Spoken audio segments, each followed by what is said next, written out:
Viral di media sosial, sejumlah orang merazia rumah makan Padang di Cirebon karena dianggap bukan masakan dan penjual Padang asli serta merusak kredibilitas masakan Padang.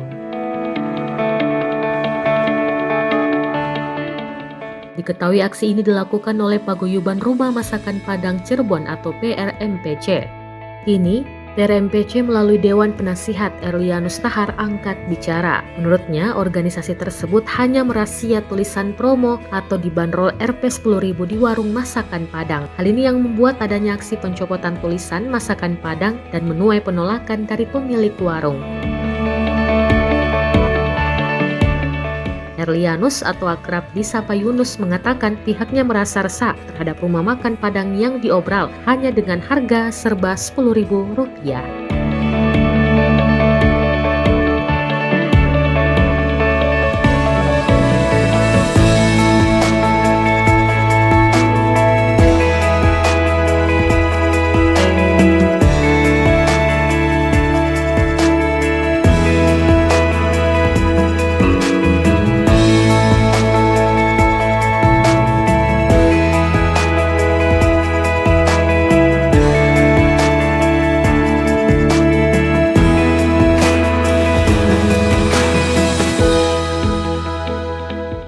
Download Tribun X sekarang, menghadirkan lokal menjadi Indonesia.